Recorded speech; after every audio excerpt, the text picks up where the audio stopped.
Hey everybody, welcome back to the You're Not Broken podcast. I have a fun thing happening today. So I was at Vonda Wright's probably 7th annual, but I say 2nd annual because I've been there 2 times, conference down in Orlando in 2025. And I was in the back of the auditorium. This is like, there's like 1,000 people there. Dr. Wright was like, you have to meet my patient zero. Did she call you her patient zero? She called you something like that. I don't know if she uses that because I've never seen her use my images. Like I've never seen that in real time. Yeah? I started calling myself her muse. Her muse. I like that better than patient zero. Patient zero is like something bad. So I got introduced to you and she was like, and she does stand up and she's a fitness competitor. And I'm like, you have to be on my podcast. So welcome to the podcast, Susan Guidi. Thank you so much. You don't understand. Oh, we're gonna have some fun today. So take us back because this is I think at the heart of it, this is a transformation story.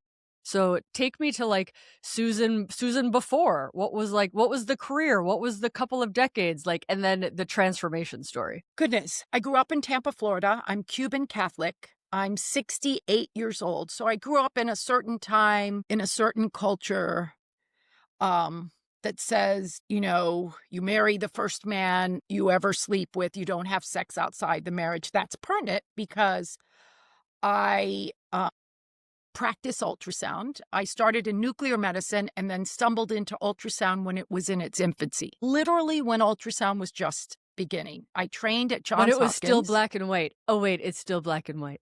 No. When it was not real time. What? Yeah, that's how old I am. When we started, ultrasound was created by compound imaging. And so then they had to go put it together?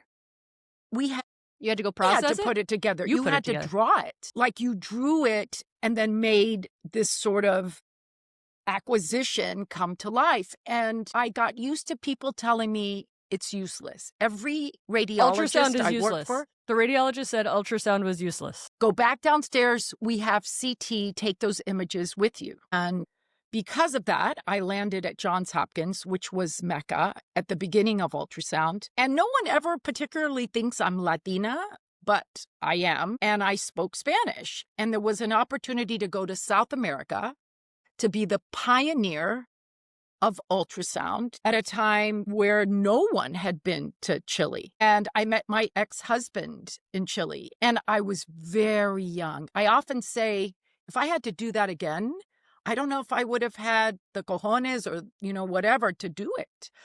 I really didn't speak Spanish well enough to give presentations. I joked that in order to present to the physicians, I decided that any words I didn't know, I would put O or A at the end of. You'd say like the English word and just add an O or an A? Like peaks, for instance. You were doing improv before you knew it. Oh, I always had been. I grew up in a harmonica band, a family traveling harmonica band, like the Partridge Family. So I had been on stage for as long as I can remember, especially playing the harmonica. You have to have guts. And the first lecture I gave was a physics lecture. And I got to the word peaks because we were describing these acoustic peaks. And I thought, well, pica no, but picos, that works. Only in Chile, as a urologist, picos meant penis and not the good, it meant, the slang version. So here I'm telling the audience, the dicks go up, they go down. And I was a huge hit. And I met my ex-husband there. And how old were you then? Like how old? 20. 21. What an adventure. What an adventure. Then we went to France. We got married. We went to France. I had my first child. We came back to the States and back to Chile during Pinochet, during a dictatorship. And life was tough in Chile in those days. And 4 years into that, the Chilean government would make physicians pay back their time abroad because they would finance like a fellowship and then they have to come back and pay. And we decided to come back to Tampa, which is where I'm from. And about a year into us coming back to Tampa, my ex-husband had an affair with a man at the peak of AIDS. And it was life-changing. It was survival. And I stayed married for another 20 years because that's what good Cuban Catholic girls do. Until I said no mas in my middle 40s and decided I was going to reinvent my life. I had continued to do ultrasound. In fact, I say I teach, or I have taught every big everything in ultrasound, from static ultrasound to real time to endocavitary, which you're familiar with, to then 3D was coming of age. And I was doing 3D research at USF, and I knew it was going to change everything as we knew it. So I took my divorce money, $80,000, decided I was going to start my own practice because I hated the way we were practicing ultrasound for obstetrics and gynecology. We were doing 20, 25 patients a day. And we weren't using cutting edge technology. It would take physicians about 15 to 20 years to say, oh, that's something we should be using. And I didn't know anything about business, but I was so passionate that women deserved a better exam. And that and I didn't take insurance, everybody told me you can't do that. And my whole life has been about you can't, and me saying, well, perhaps you should watch me. And just about that time, I was dealing with a lot of familial issues because none of my family accepted the fact that I was getting divorced. They were like, take one for the team. And what are people going to say? My mother, you're crazy, because she's Cuban. You're crazy. Why you don't let him live in the back of your house? Because he's living in the back of somebody else's house. I would joke because I was always joking, right? And she would make the sign of the cross.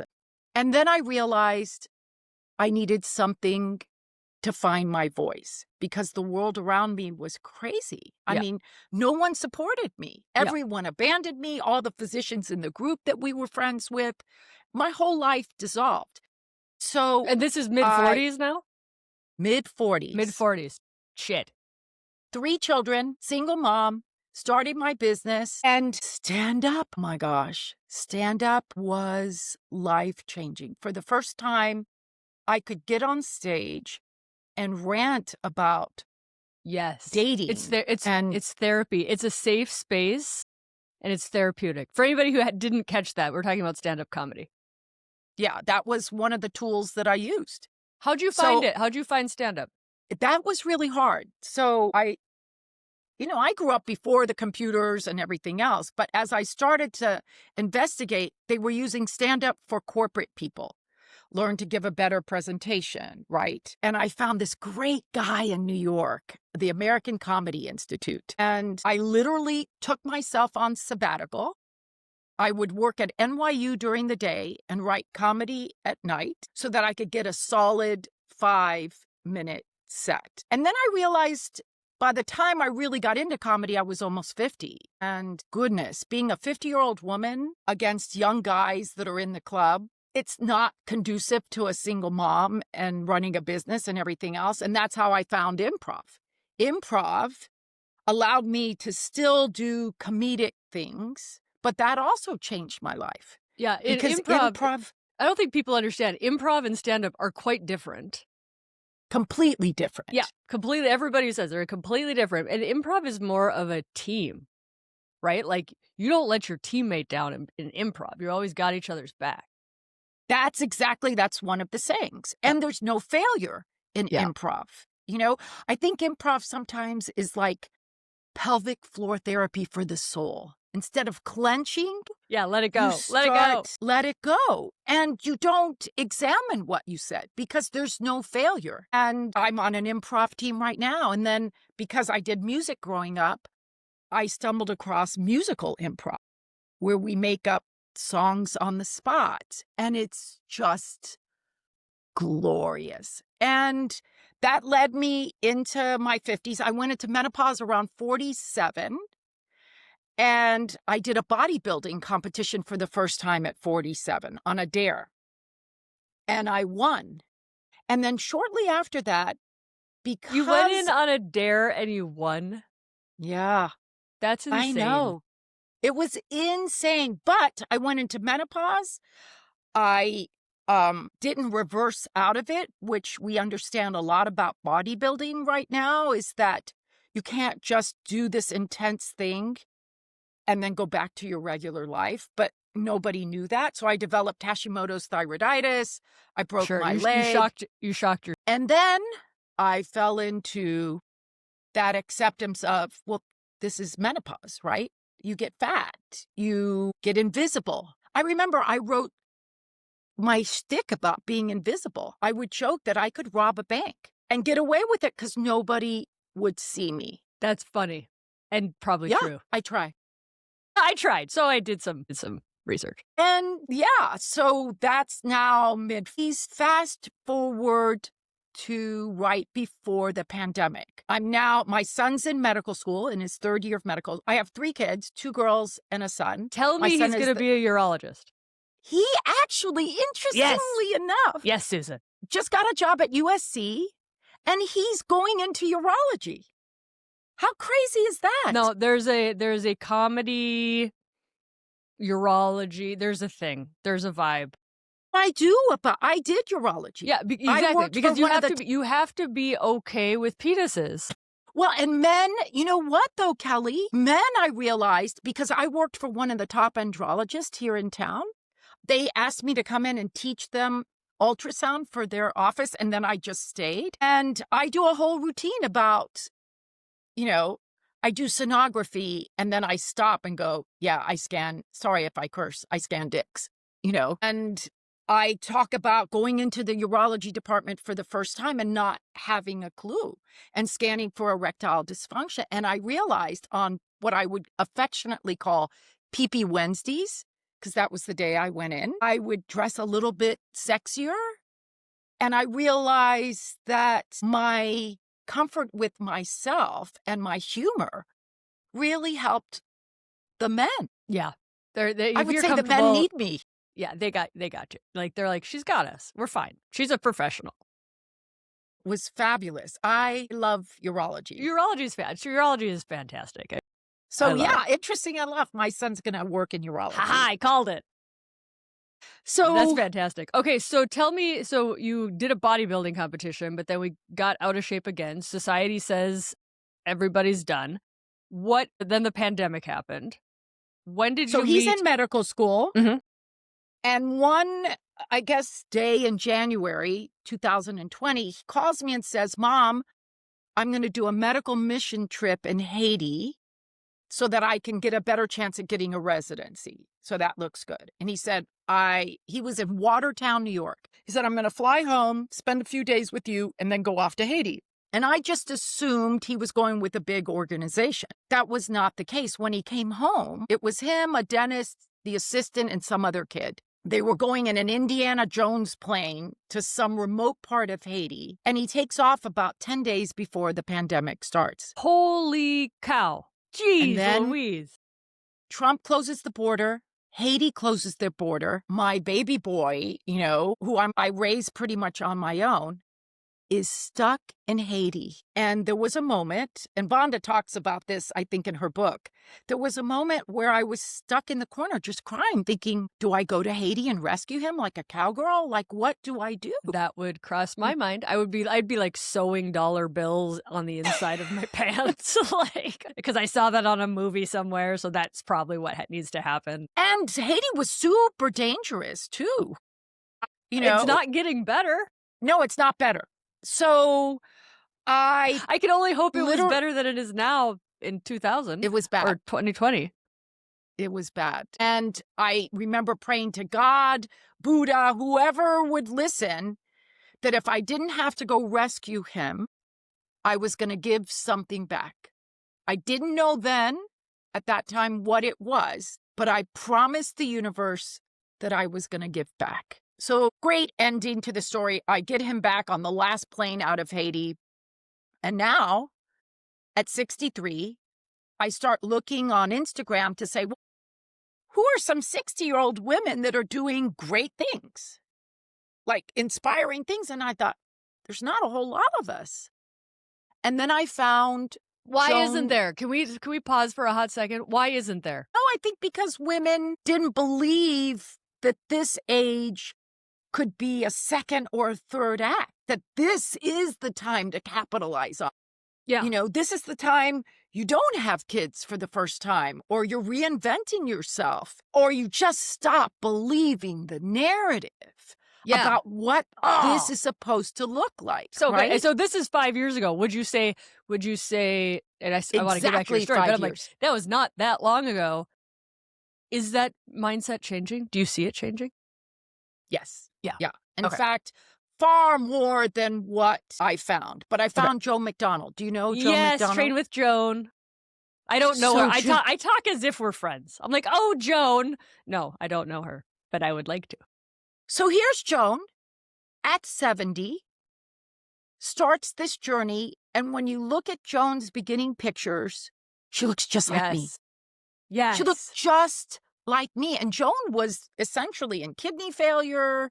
She was a sick Joan was puppy. in trouble. And I'll only say that because she said that publicly on podcasts. Of like her daughter basically came and like took her from her house because she's like, this is going down fast. Yeah. And they started that Wonder Woman program, which existed, but she opened it up to the public. And when I found Joan, I realized I was like 2 weeks out before the application for joining the Wonder Women was ending.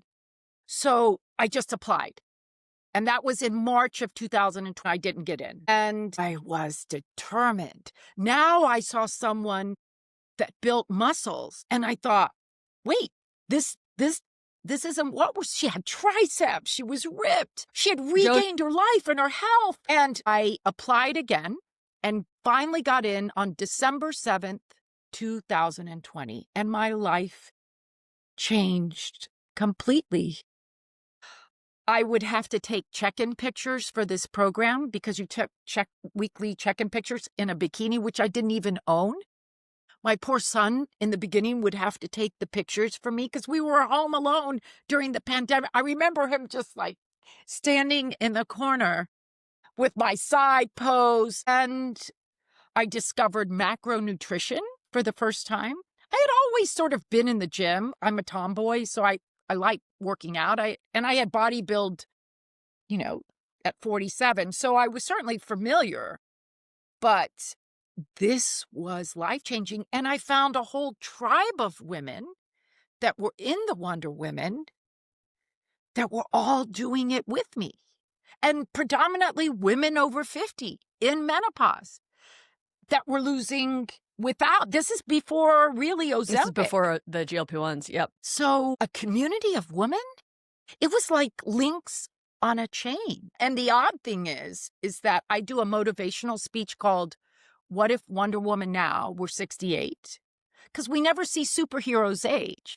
I love that. What would she be like? Would she have gained menopausal weight? Would she be on HRT? Would she be on a GLP-1? Would she have had a hip replacement? Would she be a stand-up? How would she be saving the world? And I also realized that Wonder Woman has followed me my entire life. When I gave this presentation for the first time, I realized I worked for the creator of Wonder Woman's son for 25 years. I know. So it was just like all these life events that were meant to happen. So in 9 months, I lost 45 pounds, and they would encourage you to do a milestone like photo shoot. I had never done a photo shoot in my life. I hire a photographer. I don't even look at and he's like this editorial photographer for Vogue. I have no idea what I'm doing. You accidentally hired a photographer who does Vogue?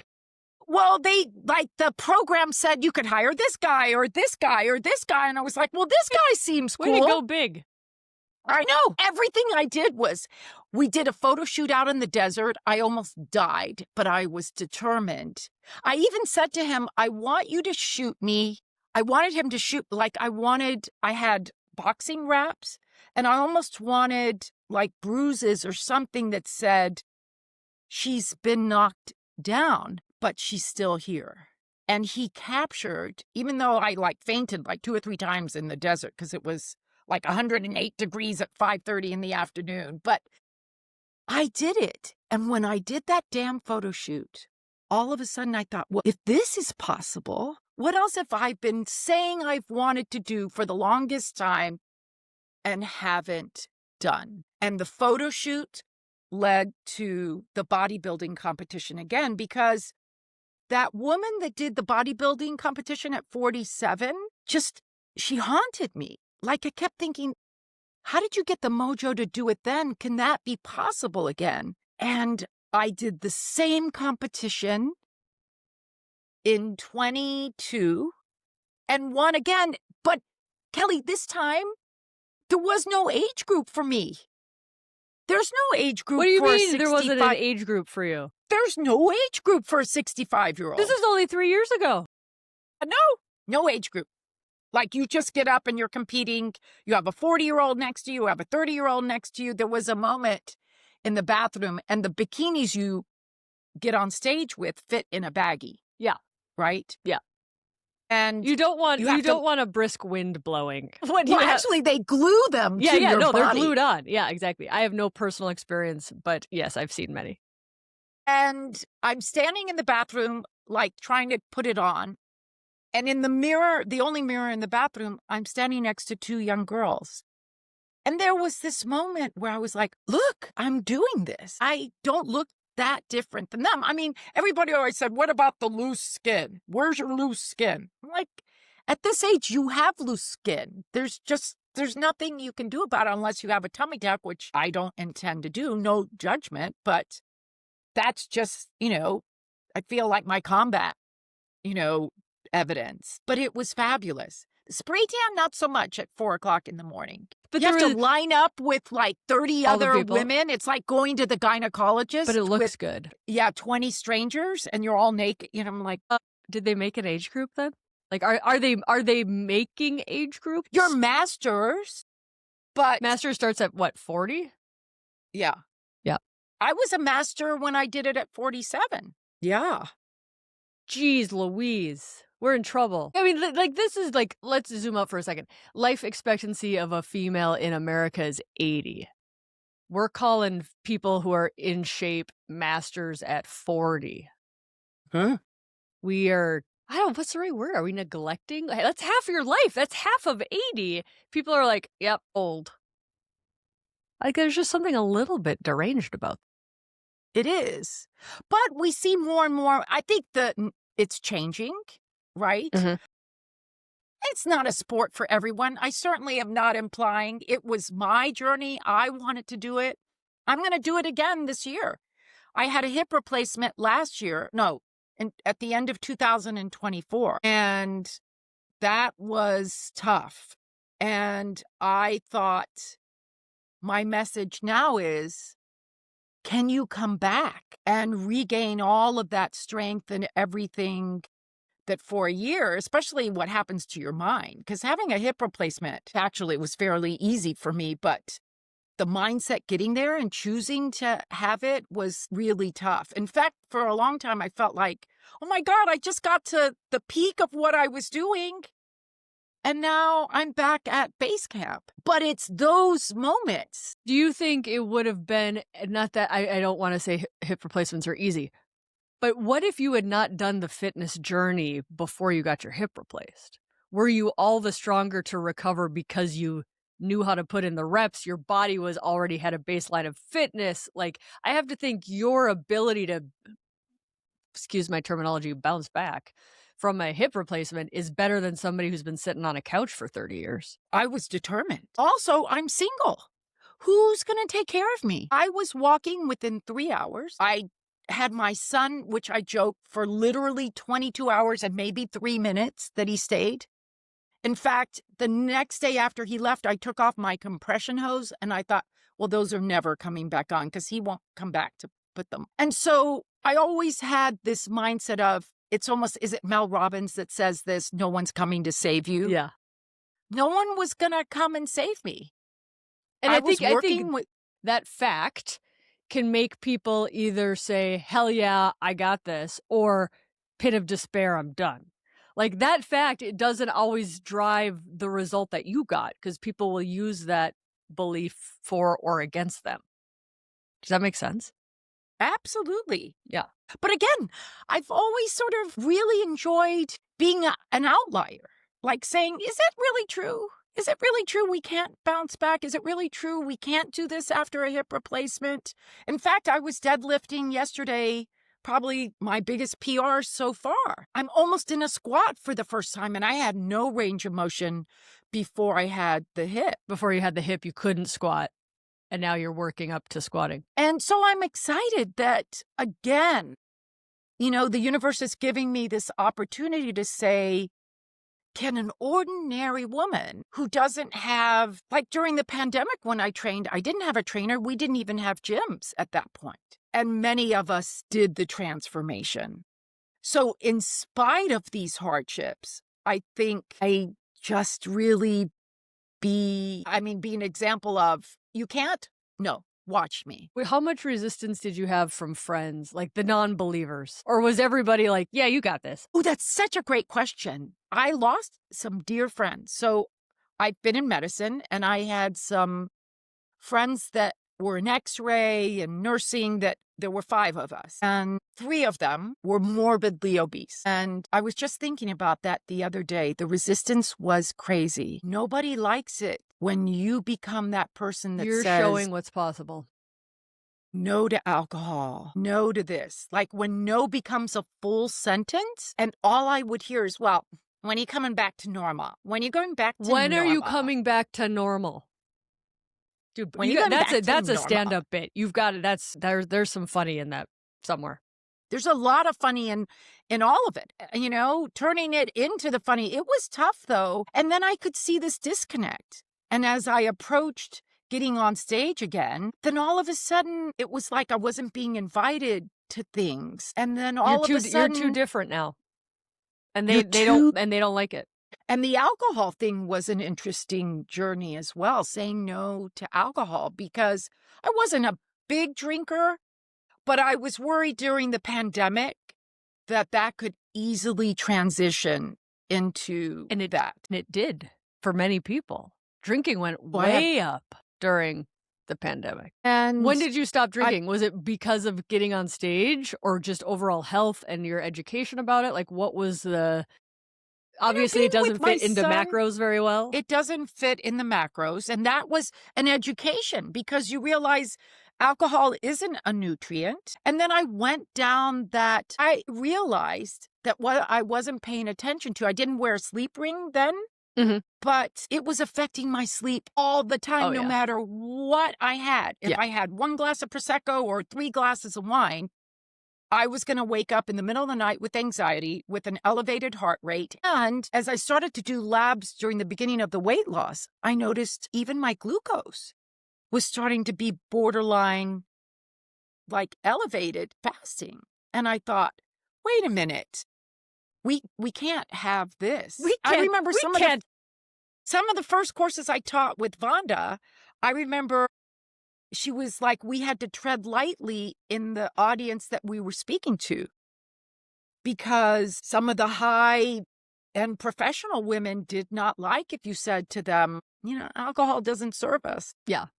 I think my opinion, because I've been alcohol-free for 4 years now, and it's come a long way even in 4 years. We're like, well, if you could choose to not have alcohol. And like the amount of data that's come out now, and the amount of people who are choosing those, like it's okay to be like, listen, it's not adding anything to your life. Like, that's just a fact. I mean, when you say alcohol's estrogenic in a way, yes. I mean, no, it's crappy. It's inflammatory. But it's just, and then if you wear a sleep ring, you can't hide from it. Yeah. You will have an altered sleep as a result of it. So that became, I think, life-changing. And again, being in a tribe of women where that was the norm. Yes. And also finding where you're normal, right, is like inevitably we're social beings, and we don't want to get kicked out of the tribe. It's very scary. And for you to get kicked out of your tribe and be alone, not good. That was tough. That's not good for long-term success. But I let it go, and it was okay. Like, I've realized, I start saying this, because you think at this age, you can't lose friends at this age. Like, you can't make friends and you can't lose friends, right? None of that is true. The same crap that happens when you're young, there can be mean girls at this stage. It doesn't make any difference what your age. That does not prevent that from happening. But here's the truth. You can make friends. It's a verb, though. You have to try and look for people who are inspiring you and then surround yourself with those people. Like, who do you want to be and who's doing it? I became Joan's friend. I was determined she would be my friend. Love it. So good. So, yeah, I think that so many of the things that started with the weight loss just turned into, I wish it didn't have to be about weight loss, that weight loss puts you on the map, because it had nothing really to do with the weight loss. Weight loss, it had to do with the mindset change. Yeah. That I was Totally. enough. Yes. That I needed to be seen. I often say, there's a seat at the table for every woman. And if you don't find one, bring a folding chair and just scoot in, right? And I was bringing a folding chair everywhere I was going. I love it. Was Joan and Joan's group like your coach? Like, did you get coaching? Joan wasn't my coach. No, and I don't mean coach for bodybuilding. I mean coach for the mindset. Like, who was checking you on your thoughts and if your thoughts were serving you or not? Where were you getting that work from? So the Wonder Women, I mean, if you got Michelle McDonald, who was Joan's mother, she only took 20 people, so I did not get her. Yeah, so she started Joan's daughter. Joan's mother. Yeah. Joan's daughter, sorry, yes. But Joan started hiring coaches, and she had a woman who was in charge of the older women in the program. And this woman was the yin to my yang. She was this yogi, calm, just profound. And I would say we'd have weekly check-ins where we'd have a Zoom call. We wouldn't talk about my macros or the weightlifting. We would just talk about life and its journey. And it was the biggest, and mindset issues. We read The Big Leap and just all sorts of books that started saying, there's more to life and our voices need to be heard. And she was in charge of me, and it was the best thing that could have ever happened. That's it was awesome. spectacular. She would help me plan for family events. And why putting myself first, I would often develop this thing that said, when I started loving myself, it just became easier to love everybody else. 100%. Because once I was happy, then the world was just a little bit brighter. I said at a motivational speech, if Nike and L'Oreal, said, just do it because you're worth it. Susan. Right? Just do it because you're worth it. And I started meeting all these over 50 women that were just doing amazing things. And I always say, that's kind of my mission right now, is using improv to get these women to tell their stories. Because every woman I meet has been through something that has changed the course of their life, but they've survived. And they don't realize that that's a superpower. And we all have them. I love it. Okay, tell me why'd you go on Instagram? Like, where were you like, I want to be public now with this in a bikini? So a couple things. I had a coach before I started the Wonder Women program, like a year and a half before that, because I would every 5 or 6 years decide I'm going to do bodybuilding, and then I'd fail, and I'm going to do bodybuilding. So this one guy said, well, what if you put your journey on Instagram? What if there was somebody that saw it and got inspired of it? And I had one picture that had these old, terrible shorts that I rolled up, and you could see my pannus, because I literally had a pannus, right? That's like a gut, right? I took this bra and rolled it up. I looked like I was a serial killer. And when the Wonder Women started, my coach was like, what if Joan had never posted her journey? Okay. What if Joan, and that's how they sort of get you. So Mel Robbins, it's a hell of a hook. She has that book that's 5, 4, 3, 2, 1. Yeah. Just do 5, 4, 3, 2, 1. So I found my why, and my why was, I have 7 grandchildren. I wanted them to see a grandmother who they looked up to, who was still relevant, who could rap with them, who knew what was going on with them, who was present, because that's what improv teaches you, right? And I wanted to be not a different type of grandmother, but a grandmother they'd be super proud of. That was part of my why. The other why was my son. The year after I started the transformation, he was graduating from medical school. And I knew the minute he crossed that stage, my work was sort of done, right? And I thought I wanted him to be as proud of me as I was of him. And that just also became the inspiration. So the day I decided to post my heavy picture, my fat picture, my serial killer picture, where I'm like 185 pounds, I just went 5, 4, 3, 2, 1, boom, and I posted it. And you know what? What was wonderful? And I will say this about social media. I have rarely had anything negative happen.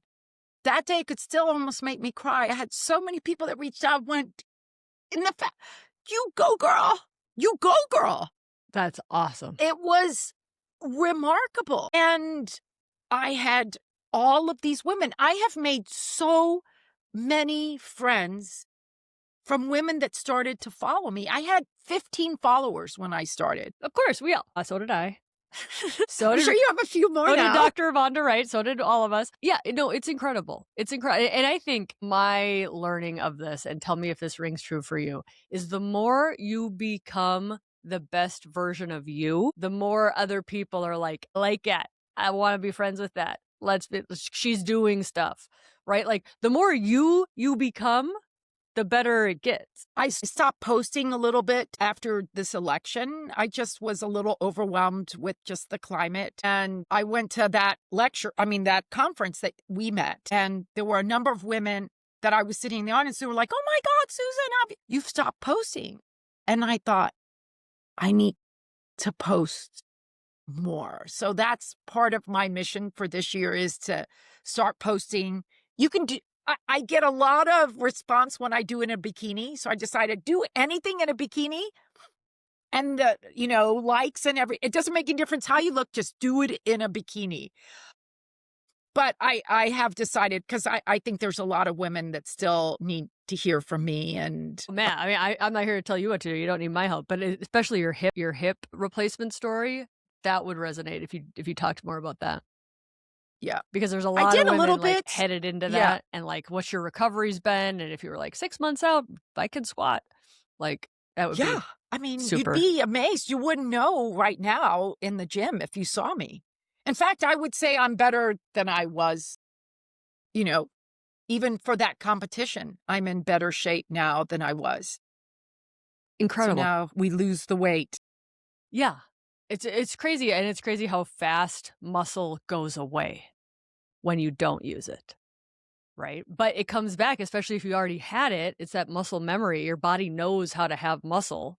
I'm probably not saying that scientifically enough. Well, that's why 30 and 40-year-olds, I think Vonda talks about this too. That's the time to lay the muscle down, And I think that was an advantage a little bit that I had going into the transformation at 60 was that, I had laid some significant muscle down. What do you say to the people who are like, it's so hard to build muscle after 30? It's so hard to do it. Is that just a mindset problem? Like, but it does take time. We want quick fixes and it's not quick. What would you say about like that belief set? There's so many things, right? It's still the mindset. I think the mindset for women is still the message. And it's now with the GLP-1s and everything and this sort of skinny phase is don't eat. We were meant to eat. That was one of the lessons that I had to learn when I did macronutrition because we chronically undereat. I've done every diet in the world, every diet that was 500, 800 calories, 1,000 calories. What was that? 1,200 calories. We weren't meant to eat that minimal of calories. That's not good for us. Women need to learn to eat and be okay with eating. Now, not eating crap, right? But high protein. That was another thing. When you looked at, so we had to do 3 days of giving them a sample of what we did. Mm-hmm. Most women aren't even getting 50, 60 grams of protein. That's right.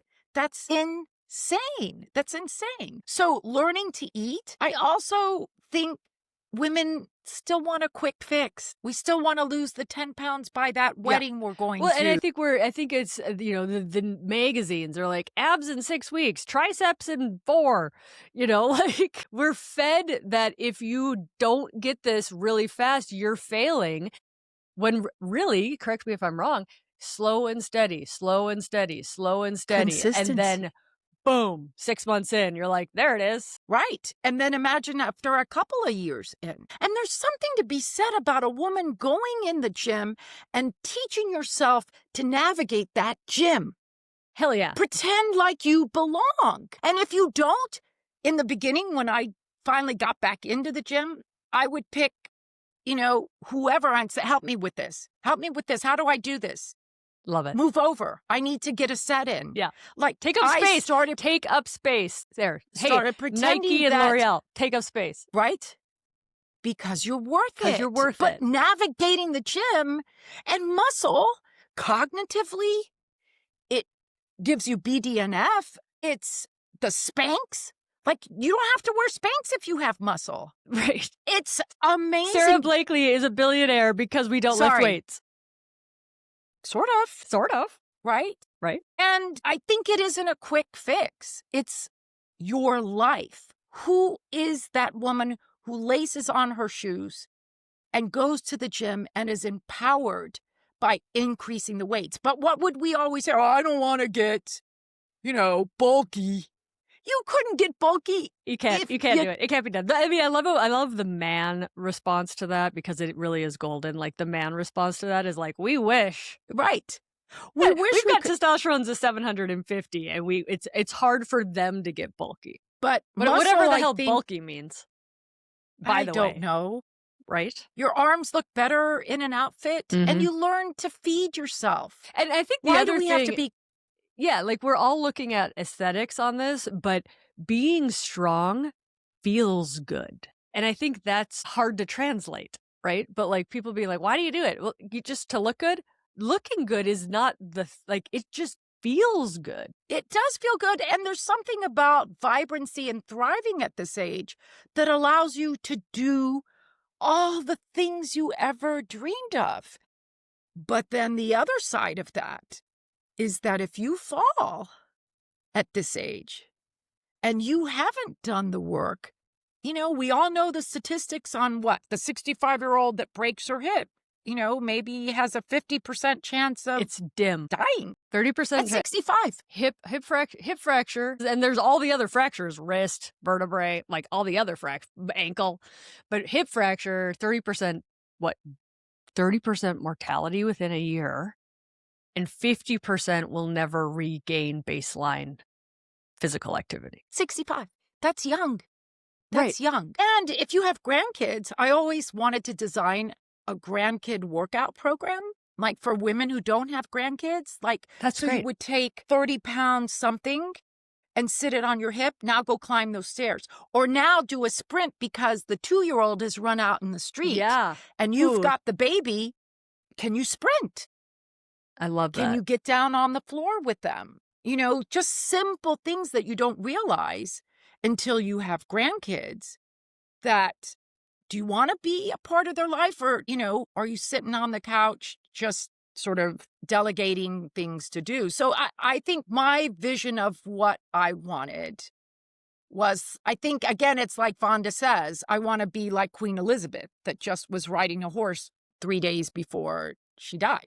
That's the way I want to go out. Yeah. Yeah. So I don't know. There's just so many possibilities that I often say, don't tell people about menopause. This is great on this side. And Kelly, I'm the generation who didn't take HRT. My mentor was one of the top reproductive endocrinologists in the world. Anna Parsons, she's since retired. And, I had a mother that when you asked her, the Cuban, it just stopped. My period just, don't talk to me about those things. And so you white-knuckled whatever it was you went through, right? Yep. But our generation was told estrogen causes cancer. So, it really wasn't offered to us. It wasn't given to us. So then I also wanted to say, well, could I do this in spite of not having anything. Mhm. And all of it's possible. The weight loss is possible without the GLP-1s if you choose that. The muscle building is possible. Regaining your strength in the gym is possible. Doing a photo shoot, doing stand-up. I'm in a band. I'm doing a one-woman show this year. All of those things just lead to this life that we need to see more women like that. Absolutely. Right? Yeah. I think some people use hormones as the get it done fast thing. Again, they want it to be the miracle. Like, will I get muscles if I take testosterone? It's like, no, not if you don't eat and lift weights, which you should be doing regardless of if you're taking testosterone or not. Right? Like, but people want it again. They want the quick fix. They want it to be the miracle.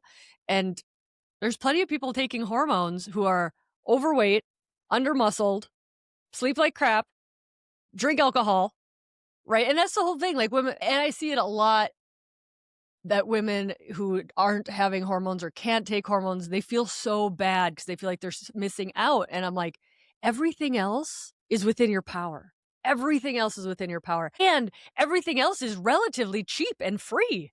Stop drinking alcohol. Exactly. Lift weights, go on walks, eat Sleep. protein, sleep regularly. Like you should be doing all of that instead of sitting Make around saying, friends. poor me, I can't be on hormones. It's like, you better be doing all the other things then. So yeah, I think people look at hormones like it's the cheat code. It's not the cheat code at all. You know, we're here just Not to at all. educate about it because we got 20 years of miseducation we got to undo. And it's hard, right? Because everybody's like, well, it's hard. And I Yes. remember saying this on a podcast a long time ago. Well, life is hard. Life is hard. So choose your hard. Yeah. Because it's a bitch for all of us. Just choose how hard are you going to make it for yourself. Because it can be still hard, but exciting. You can be breaking all the barriers that can be happening at this life. I mean, at this time in life. And this is sometimes the best time in life because you don't have, when we're in our 40s, I often say some of this, because, I work in gynecology. So some of the symptoms that come from menopause, I think, is life in general. Like women for the first time have maybe teenagers or a relationship that's gone south for the first time where they're taking care of elderly parents. And that's massive for a woman whose system is starting, the ovaries are starting to go, we're going to Hawaii this month, we're checking out. Yeah. We're not gonna clock in today. Too, I have to stop you and ask you. You said at that conference, and I knew I meant to ask you this. You said something that said people want to know what their bodies look like. I can't remember exactly the quote or see inside their bodies. You said something. Yeah, something that. like people are just insanely fascinated or interested about their bodies. So for the first time, it's taken me a long time. I'm really starting to see women because we don't do like an ultrasound right before you go into menopause to see architecturally what you're taking into menopause with you. Do you have a benign cyst? Do you have a hydrosalpinx? Do you have fibroids? Do you have small polyps that no one's seen before? An ultrasound, my mentor used to call it image-based gynecology. That's cool. Image-based gynecology. And we don't, women get their hair done, they get their nails done, but they never have this great ultrasound that says, let us tell you what you don't have. Yeah. Well, I think even, Vonda's image, her famous image that the whole internet stolen from her, the muscle picture. So many times. Yeah, of can you just take a picture of my left upper thigh and tell me? Please. And I think that's coming, as far as like body fat percentage and stuff like that. Are we going to be able to take a picture, whether that's MRI, ultrasound, something, to be like, this is the muscle, this is the fat, let's watch it change over the next 6 months and actually watch it change. I have an in-body bioimpedance in my clinic, but the scale, if you don't have a scale that breaks down fat versus muscle, going back to like the eating thing and trying to be small, like the number on the scale is meaningless if you don't know what your body's made of. Yeah, I think there's some messages right now, though, that are starting to say, let's be happy with strong. Yes.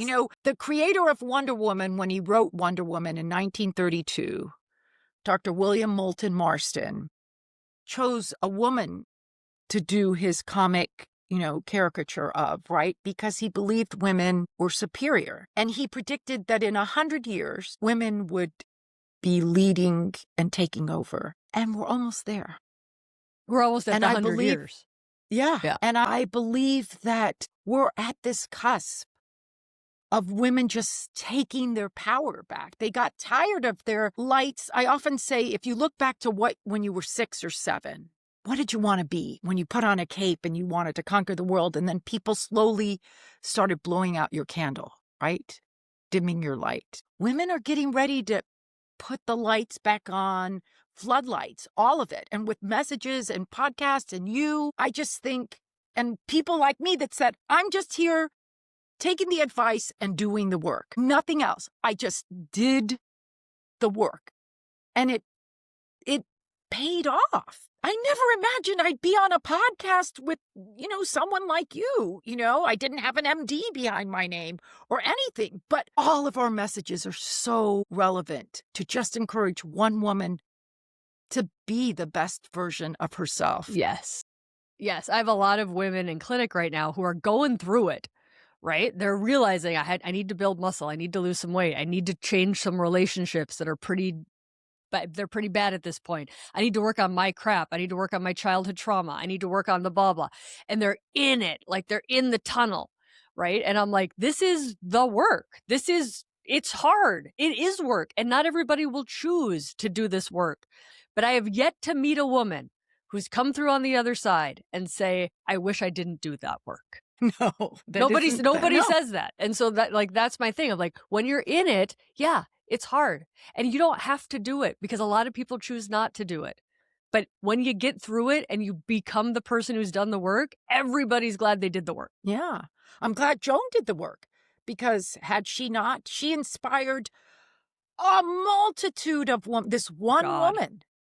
She's going to be 80 in March. It's insane. 80. It's so cool. So cool. Well, thank you so much for coming in on my podcast and telling me your whole story. I'm on Instagram, so I like following people on Instagram. You have an awesome Instagram. It's Kiki Mouse Gets Fit, which is super. Kiki Mouse is my grandma name. So everybody asks me, my name is Susan, but everybody asked me why. And I said, because my why was for my grandkids. And my grandma name is Kiki, but then they watched so much Disney that it became Kiki Mouse. So that's that. And that when you said, when did you start your Instagram? I had no idea what I was doing, so you're frozen. No. We'll get it. I think it's still recording. So if you can hear me. It's just a cute side picture. I know, it's a side picture of me. Well, thank you so much for coming on. Thank you, Kelly. I so appreciate it. I'm waiting for your Netflix special. So, well, I'll work on that when I get some other things done, for sure. Yeah, because we didn't even talk about sex. I know, we didn't talk about sex. Okay, we'll talk next time. All right, thank you. Thank you, Kelly. Bye. Love you. Bye-bye.